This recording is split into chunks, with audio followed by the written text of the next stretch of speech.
for December, we still struggled to grow feed. It was definitely up and down with the grass. We thought we'd have some, and then we didn't have some, and that's just continued to roll on. But the quality stayed all right. The quality probably was a little bit less on the regen side compared to the conventional, and that's when we started to see the drop in milk, probably about November, between the two different herds. But we knew that was going to happen. From an animal health point of view, in November we started to get hit hard with staph mastitis. That was a mixture between both herds, however more so on the regen side. But because of the way that we split the herds, or the limited options that we had for splitting the herds, I don't believe that it's a true reflection of regen or conventional. I believe that's just that the animals that got put into that herd, unfortunately, there was more on the regen side. We've noticed that also because when we look back through MINDA data on previous season for somatic cell count for those animals, they were higher.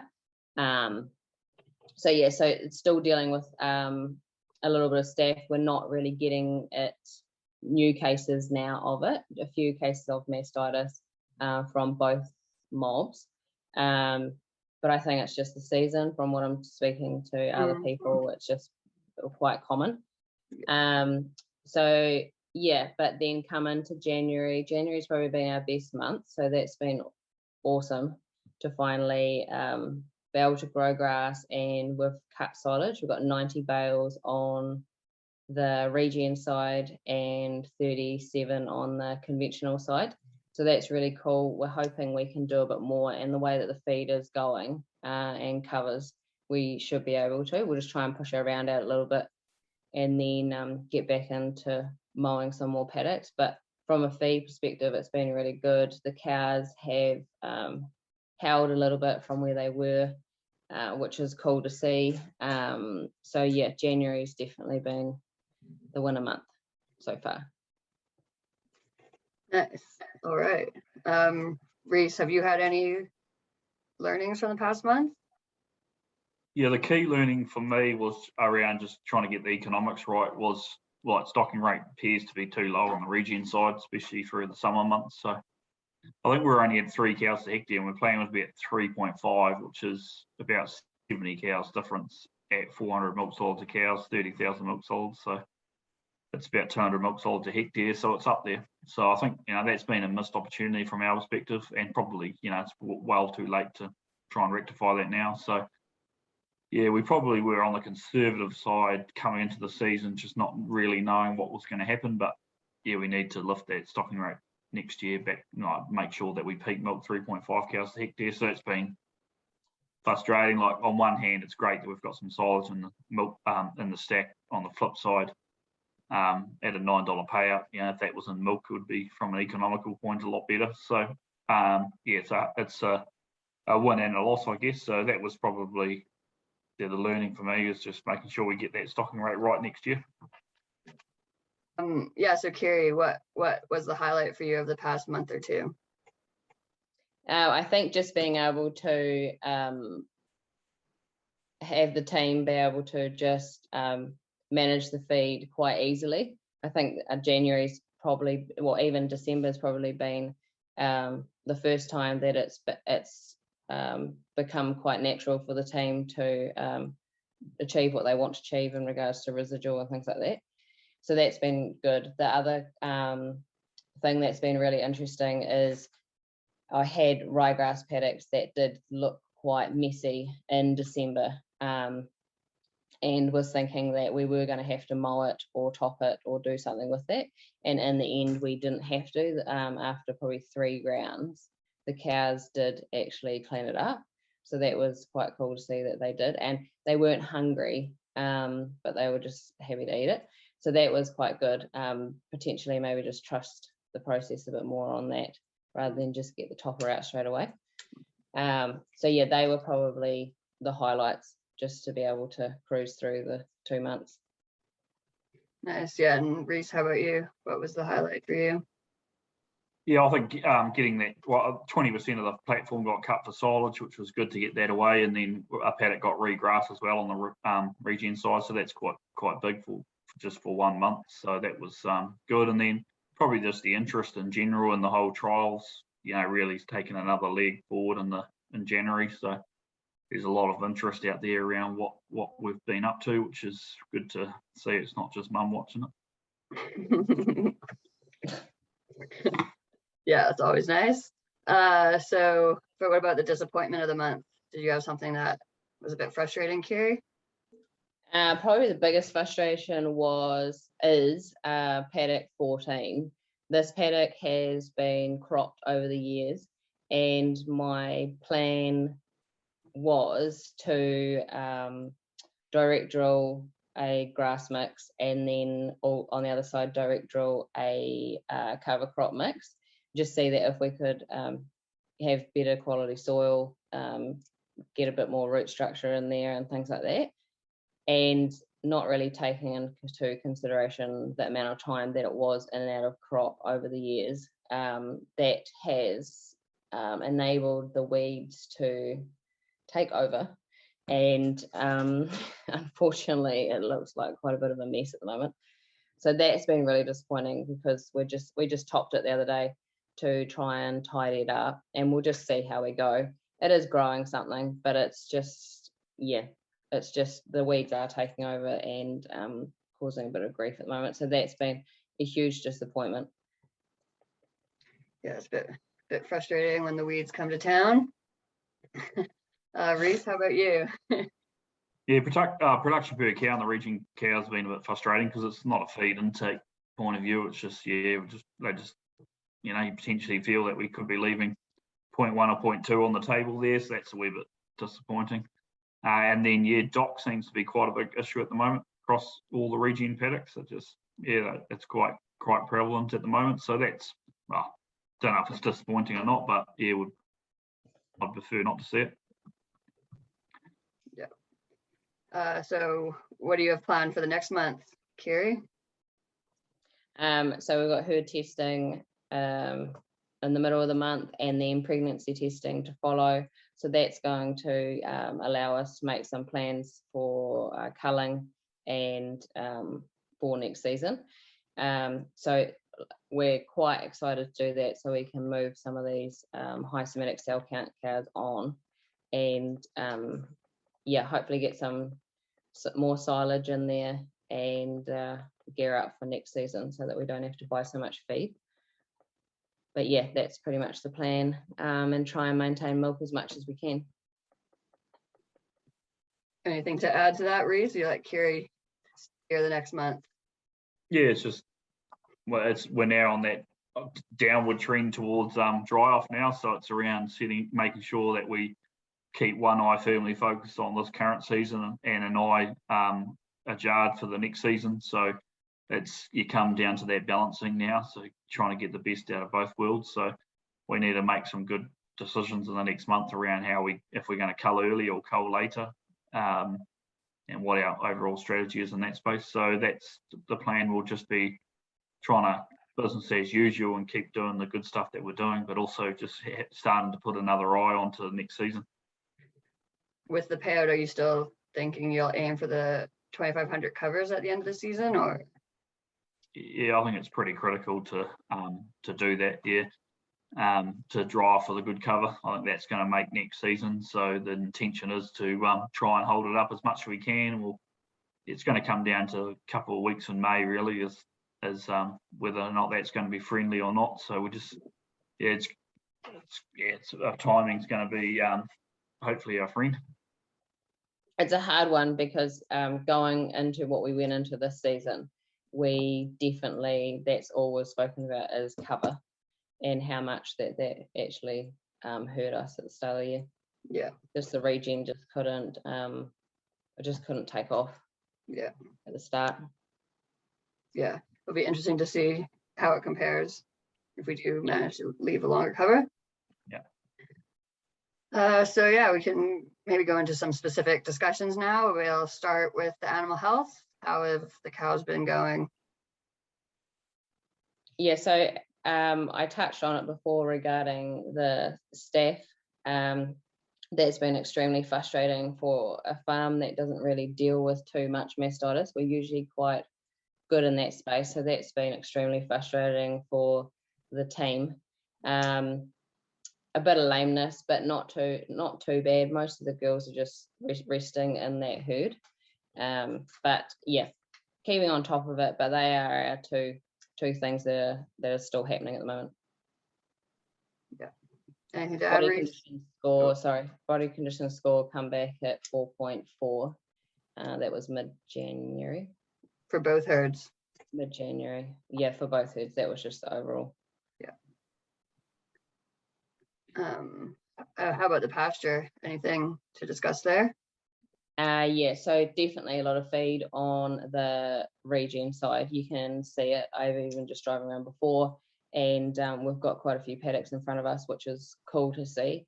The clover on the regen side, I always notice it's really strong smell compared to conventional. Obviously, you don't have as much in your conventional paddocks, but the clover is really strong in there. And a lot of people ask about the amount of clover that we have in the pastures if we have a lot of bloat issues, and we don't necessarily have too many bloat issues considering how much clover is actually in those pastures. What we did start doing at the start of January is allowing ad lib salt to the girls as they're exiting the yard if they wanted it. And also we just did one round of a salt application on the regen side to help this if it was to come an issue, but we don't actually really ever deal with bloat. And if we find that the conditions or the paddock is perfect for bloat, we just split it or manage it a bit differently. But no, we're pretty lucky in that space. So yeah, pasture overall is looking really good. Nice. Anything to add to that, Reese? No, you further echo that. We're in a good spot from a cover point of view. Still those 3 or 4 paddocks that haven't, that don't have a high level of diversity, still what you'd call disappointing. They're pretty hard to manage. Sometimes they look really good, sometimes they don't. They're pretty inconsistent. And we're also just starting to see a bit more weed pressure coming through on some of the older established diverse paddocks. Especially in some of the backs of paddocks and different areas like that. So it's something that we are having to take a bit more care of at the moment. I think if we took a backward step in that space and just let it happen, that would probably end pretty poorly for us. So that's something that we just need to be mindful of. But no, it's looking great, and still really, really impressed with what diversity does in regards to pasture. That's a big one. No, so yeah, how are things going in the supplement space? You said you cut some silage. Are you feeding out? No, and I don't plan to feed. No. So yeah, cut that silage, which was cool. Hopefully get some more cut if we can. And then yeah, just a little bit of grain going into the regen herd, and then a little bit going into the conventional, but yeah, pretty much is just all grass really. We have maize coming at some stage for the conventionals, but we did that regrassing of that cover crop paddock, so that should help us out later on, and that should go quite well. Anything to add to that, Reese?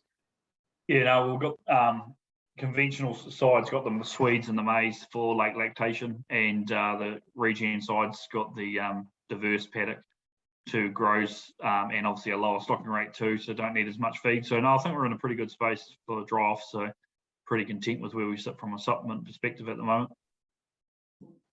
Nice. And yeah, how has irrigation been going? Yeah, good. But we've had a bit of rain here and there, so that's been awesome to be able to turn things off or slow things down. It's definitely like last year when we noticed when we did do a few more cover crop paddocks that definitely didn't need the irrigation once it was established. Whereas the diverse paddocks still need a bit of irrigation, not too much, but certainly less than the ryegrass, I think. But those cover crop paddocks is a substantial drop in moisture needed for them. But no, other than that, it's gone well. We're turned off at the moment to try and hopefully get some rain, storm, hopefully. Yeah. It's looking like it's coming. Yeah, it's very slowly coming. Anything to add to that, Reese? Yeah, I haven't looked at the data, but I'd assume this has been our lowest irrigation use year since we've been here. Like that's going back 10 years now. So I'd be surprised if it's not without seeing it. So that's obviously caused some benefits and opportunity, which is good. So yeah, we haven't seen any of those really. Like I can only imagine maybe twice that the farms actually come under a little bit of moisture pressure in areas that's not irrigated as well as others. So it's been a pretty good year for that. So we've been able to maintain quality and use less water. So no, overall irrigation's gone well to date. Not seeing any benefits between the two pasture species, but you've actually got to go and make a disciplined effort to go and turn the irrigator off. And it's actually, it's not as, you're only a day away from a drought in mid-Canterbury. So it's always like, well, I could drive over there and turn that irrigator off for a 6-hour break, but the reality of it is it could blow nor'wester tonight and I'll need it. So I think trying to find the actual representation of can we use less water or not, I think it's actually going to be a lot harder than what we first thought. So yeah, I think we're going to bear with us over time there, and we'll see if something comes out over a 5-year trend rather than a 12-month trend. I think it's like I say, in the cover crop, when we were doing cover crops, it was very easy to see. But yeah, now going into just the diverse mixes, which are obviously not got so much cover or density to them, you still do need that water. And yeah, how have the team been the past month or two? Well, they've had a lot of time off, so that's been really good. But yeah, like I say, it's just been quite seamless with the cows in regards to feed. I think having the feed has obviously helped in those situations. But no, it's been quite seamless in the last month to be able to easily manage the two systems. Getting the hang of it. Yep. Anything to add, Reese? Yeah, I think from a social perspective, it's been a good couple of months, to be fair, like plenty of time off, which has been critical to any farming system, to be fair, is making sure people get adequate time off in the summer to recharge the battery. So that's been pleasing to see that. And yeah, we're tracking some of our collated kind data is improving in areas and obviously not in others. So for us, it's just keeping the ball rolling in that space and coming up with new initiatives to keep people engaged and well. Anxiety appears to be one of the challenges we have throughout the business at the moment, not so much on the Regen farm, but across the wider business. Anxiety seems to be an issue now. So if you look at some of the broader issues that they face at a personal level, whether it's immigration or whether it's COVID or whether it's health, there's a lot of more broader conversations happening at a business level in the social space. So that's good that we're having those conversations, but we need to make sure we've got the initiatives in place to support the team. But yeah, it's hard to know if this Regen versus conventional versus Regen, whether or not there's been any social wins. But one of the last year, one of the initiatives was to feed the team's diet 60% from their farm. So we went and created this garden, and we just conducted a survey within the team, and it was unanimous. Every single person that completed the survey, the favourite part or the part that they liked the most about working for a line was receiving veggies on a weekly basis. So that was good to see. That it hasn't all been wasted in just fun and games, creating gardens. So that was positive. And the other thing we took out of that, I think, has been a huge oversight from my perspective and the team's perspective, is the connection that the team like to have with the animals. So that's another area that I think we need to, and when I say animals, I mean the cows. They seem to be really, really interested in the health and well-being of the cows, which is what you would assume, considering that's their job and that's the career they've chosen, but probably overlooked it at an opportunity to really get them involved with breeding pans or mating pans or something. So work to do, but yeah, so that garden come out of Regen thought, so to speak. So you have to put that down as a big tick. So that's good. Yeah, I personally have been loving the veggies. Been great. Oh, they are good. They are good. So it's been a good. It's been a really good initiative, to be fair. So yeah, probably won't start another one just yet. I'll give them a bit more support before we get too crazy on something else. But that's been a real big win for us. So that's been good. Great. Yeah, is there anything else you want to add, or should we wrap this up? No, I'm pretty content, really. We planted some winter diverse crop last week for the wintering of the Regen cows. So there's 44 hectares of kind of diverse wintering mix gone in up at Mount Somers. And we've trialled planting it in with strips of triticale through it that I think we might be a bit late to let it go off, but that was kind of going to be the straw or the fibre. So they'd kind of planted the triticale lengthways in the paddock, and then we'll graze them like long ways. We'll plant it and we'll graze them short ways. So they'll have the kind of the kale diverse mix, but also the triticale in there as well. So, and we're also going to do some bale grazing. We've bought 80 bales of hay for one of the herds to go bale grazing. So we'll do the two mixtures and see how that goes. So that's good. That's all locked and loaded, and we're having a fantastic year at our support farm this year from a moisture point of view. So it looks like, touch wood, we've evaded some of the damage that we had last year with that really late drought, and it could still come. So I definitely advise to touching wood on that one, but so far so good. So we've got some excellent kale crops through our conventional cows, and then we've got this diverse crop, and the calves are sorted too. So now it's looking really, really sharp up there at the moment. And some of the diverse crops that come out of last year are phenomenal as well. So one thing we have noticed up there, which is interesting, is a lot higher level of diversity at Mount Somers with the on the dryland dry stock farm. So kind of similar amounts of numbers got planted, but they've seen when you go into the paddock, there's visibly more diversity. Is this in the pasture or the in the pastures? Yeah. The pasture, yeah. So then the dairy farm. So potentially us knocking it down to shallow in the early lactation potentially is evaded any increase in diversity, or maybe it's a compaction from heavy animals. We'd have to look into it, but yeah, some of those paddocks you'll go in there and you can spot 10 to 15 species without looking too hard, just by driving through in a ute, really. So yeah, that's great, but we also need to work out why we're not seeing that on the dairy farm. Yeah. Yeah. A lot higher, like they're going into like 5, nearly 6 ton up there. Potentially that's what's doing it as well. A lot higher covers at the moment. Just again, you're only an hour away from a drought up at Mount Somers, so you got to hold a lot higher covers, so they're on a longer round length with higher covers. So that's been good. Now I'm pretty happy with it. We're all happy actually. Nice. All right. Anything to add, Carrie, or we'll wrap it up? No, that seems to be about it. We haven't noticed just yet, also because the chickens that have been following the diverse paddocks, I haven't actually noticed too much just yet in regards to the cover. We are having to move them every second day, about 20 meters, just because they do like to rip everything up. But yeah, that's going really, really well. So it's going to be interesting to see how those patches go, but they do roam quite far.